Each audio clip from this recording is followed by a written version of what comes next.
ನಮಸ್ಕಾರ, ಹೇಗಿದ್ದೀರಾ? ಚೆನ್ನಾಗಿದ್ದೀರಾ ಅಂತ ಭಾವಿಸ್ತೀನಿ. ಇವತ್ತಿನ Bigg Boss first promo release ಆಗಿದೆ. ಸೊ ಇದರಲ್ಲಿ ಯಾವ ಟಾಸ್ಕ್ ಬಗ್ಗೆನೂ ಹೇಳ್ತಾ ಇಲ್ಲ. ಇಲ್ಲಿ ಏನು ಅಂದರೆ ನಂದಗೋಕುಲ ಅನ್ನೋ ಸೀರಿಯಲ್ ಅವರು ಈಗ ಬಿಗ್ ಬಾಸ್ ಮನೆಗೆ ಬಂದಿದ್ದಾರೆ.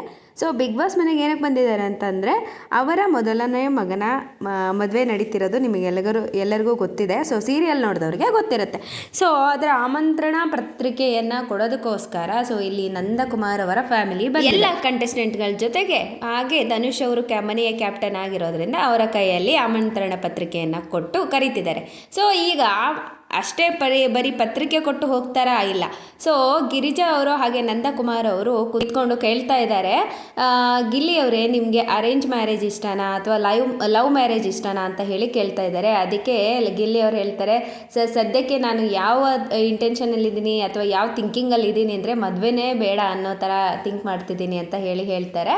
ಸೊ ಹೀಗೆ ಮಾತುಕತೆ ಮುಂದುವರಿಯುತ್ತೆ. ಬಂದವ್ರು ಹಾಗೆ ಹೋಗೋದಿಲ್ಲ ಅಲ್ವಾ, ಏನಾದ್ರು ಕ್ವಶನ್ಸ್ ಕೇಳ್ತಾರೆ, ಮಾತಾಡ್ತಾರೆ ಅಥವಾ ಫನ್ ಮಾಡ್ತಾರೆ, ಏನೆಲ್ಲ ಇರುತ್ತೆ. ಇವಾಗ ಅದೇ ರೀತಿ ನಡೀತಾ ಇದೆ ಕಾನ್ವರ್ಜೇಷನ್ನು. ಅದಾದಮೇಲೆ ಇಲ್ಲಿ ಕಾವ್ಯ ಅವ್ರಿಗೆ ಕೇಳ್ತಾರೆ, ನಿಮಗೆ ಲವ್ ಮ್ಯಾರೇಜಾ ಅರೇಂಜ್ ಮ್ಯಾರೇಜಾ ಅಂತ ಅಂದಾಗ, ಸೊ ಲವ್ ಮಾಡಿ ಏನಾದರೂ ಇಷ್ಟ ಆಯಿತು ಅಂದರೆ ಲವ್ ಮ್ಯಾರೇಜ್ ಆಗ್ತೀನಿ, ಇಲ್ಲ ಮನೇಲಿ ಹುಡ್ಕಿದ್ರೆ ಮನೆಯಲ್ಲಿ ಈ ಥರ ಹೇಳ್ತಾರೆ. ಅವರು ಎರಡೂ ಆಪ್ಷನ್ ಹೇಳ್ತಾರೆ.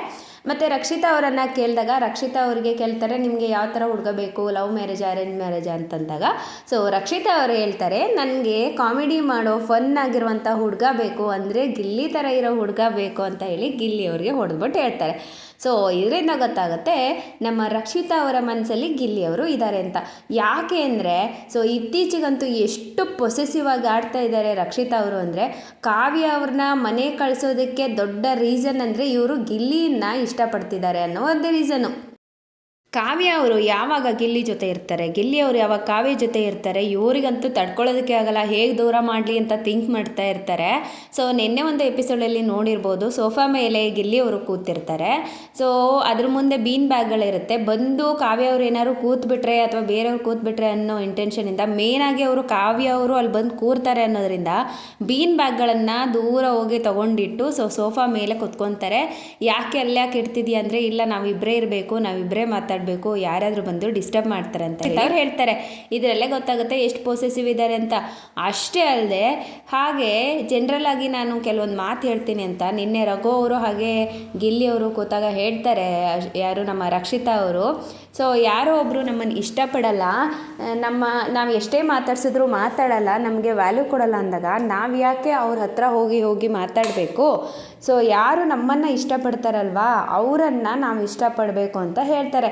ಇದರ ಅರ್ಥ ಏನು ಅಂದರೆ, ಗಿಲ್ಲಿ ಕಾವ್ಯ ಅವರು ಅಷ್ಟಾಗಿ ಮಾತಾಡಲ್ಲ, ಆದರೆ ಗಿಲ್ಲಿ ಹೋಗಿ ಕಾವ್ಯ ಅವ್ರನ್ನ ಮಾತಾಡ್ಸೋದಕ್ಕೆ ಟ್ರೈ ಮಾಡ್ತಾರೆ.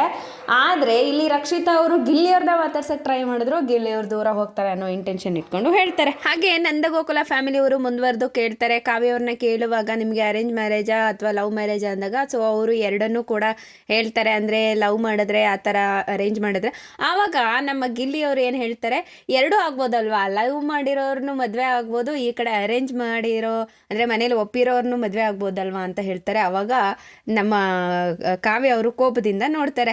ಸೊ ಅವ್ರು ಹೇಳಿರೋ ಅರ್ಥ ಏನು ಅಂತಂದರೆ, ಸೊ ನೀವು ಲವ್ ಮಾಡಿ ಮನೆಯವರು ಒಪ್ಪಿ ಮದುವೆ ಮಾಡಿಸ್ತಾರೆ ಅನ್ನೋ ರೀತಿಯಲ್ಲಿ ಗಿಲ್ಲಿ ಅವ್ರು ಹೇಳ್ತಾರೆ. ಆದರೆ ಅರ್ಥ ಮಾಡ್ಕೊಳ್ದೇ ಇರೋ ಕಾವ್ಯ ಅವರು ಕೋಪ ಮಾಡ್ಕೊತಾರೆ. ಸೊ ಇವರಿಬ್ಬರನ್ನು ನೋಡೋದೇ ಒಂಥರ ಚೆಂದ, ಅವರು ಕೋಪ ಮಾಡ್ಕೊಳ್ಳೋಕ್ಕೆ ಇವರು ಹೋಗಿ ಅವರನ್ನು ರೇಗ್ಸೋಕ್ಕೆ. ಸೊ ಮೊನ್ನೆ ವೀಕೆಂಡಲ್ಲಿ ನಡೆದಂತಹ ಕೆಲವೊಂದು ಮಾತುಗಳಿಂದ ಬೇಜಾರಾಗಿದೆ ಕಾವ್ಯ ಅವರಿಗೆ. ಸೊ ಅವಾಗಲೇ ಹೇಳ್ತಾರೆ ಗಿಲ್ಲಿ ಅವರೇ, ನೀವು ಸೊ ಗಿಲ್ಲಿಯಿಂದ ಕಾವ್ಯದಿಂದ ಗಿಲ್ಲಿ ಅಂತ ಎಲ್ಲ ಹೇಳೋದು ಸತ್ಯ ಅನ್ನೋ ಥರ ಬಿಹೇವ್ ಮಾಡ್ತಾ ಇದ್ದೀರಾ, ಅಥವಾ ನೀವು ವೀಕೆಂಡಲ್ಲಿ ಏನೇ ಪ್ರಶ್ನೆ ಕೇಳಿದ್ರು ಸೊ ಅದನ್ನು ಫನ್ನಾಗೇ ಮಾತಾಡ್ತೀರಾ, ಯಾವುದಕ್ಕೂ ಕೂಡ ಕನ್ಕ್ಲೂಷನ್ ಕೊಡೋದಿಲ್ಲ, ಇದರಿಂದ ನಾನು ಅಪರಾಧಿ ಆಗ್ತೀನಿ, ಅದಕ್ಕಾಗಿ ನಾವಿಬ್ಬರು ದೂರ ಇದ್ಬಿಡೋಣ ಅನ್ನೋ ರೀತಿಯಾಗಿ ಹೇಳ್ತಾರೆ. ಇವತ್ತಿಗೂ ನೀವು ನೋಡ್ಬೋದು ಕಾವ್ಯ ಅವರನ್ನು, ಅವ್ರು ಯಾವತ್ತೂ ಯಾರನ್ನು ಡಿಪೆಂಡ್ ಆಗಿ ಆಟವನ್ನು ಆಡ್ತಾ ಇಲ್ಲ. ಅವರು ಒಂಥರ ಏನು ಅಂದರೆ, ಯಾರೋ ಒಬ್ಬರು ಫ್ರೆಂಡ್ ಬೇಕು ಅನ್ನೋದು ಬಿಗ್ ಬಾಸ್ ಮನೆಯಲ್ಲಿ ಪ್ರತಿಯೊಬ್ಬರಿಗೂ ಇರುತ್ತೆ. ಹಾಗಾಗಿ ಗಿಲ್ಲಿ ಕಾವ್ಯ ಒಂದು ಒಳ್ಳೆ ಫ್ರೆಂಡ್ಶಿಪ್ ಬಾಂಡನ್ನು ಅವ್ರ ಮಧ್ಯೆ ಇಟ್ಕೊಂಡಿದ್ದಾರೆ. ಆದರೆ ನೋಡೋರಿಗೆ ಇಲ್ಲಿ ಗಿಲ್ಲಿಯಿಂದ ಕಾವ್ಯದಿಂದ ಗಿಲ್ಲಿ ಅನ್ನೋ ಥರ ಟಾರ್ಗೆಟ್ ಮಾಡ್ತಿದ್ದಾರೆ ಅಂತಲೇ ಹೇಳ್ಬೋದು. ನೋಡೋಣ ಇವತ್ತಿನ ಎಪಿಸೋಡಲ್ಲಿ ಏನೆಲ್ಲ ಇರುತ್ತೆ ಅಂತ. ಇನ್ನೇನು ಫೈನಲ್ ಹತ್ರ ಬರ್ತಾ ಇದೆ. ಬೇಗ ನಿಮ್ಮ ಇಷ್ಟದ ಕಂಟೆಸ್ಟೆಂಟ್ಗಳಿಗೆ ವೋಟ್ ಮಾಡಿ. ಮತ್ತೆ ಒಂದು ಹೊಸ ಬಿಗ್ ಬಾಸ್ ಅಪ್ಡೇಟಲ್ಲಿ ನಾನು ನಿಮ್ಮನ್ನು ಭೇಟಿ ಆಗ್ತೀನಿ. ಅಲ್ಲಿವರೆಗೂ ಟೇಕ್ ಕೇರ್, ಬಾಯ್, ನಮಸ್ಕಾರ.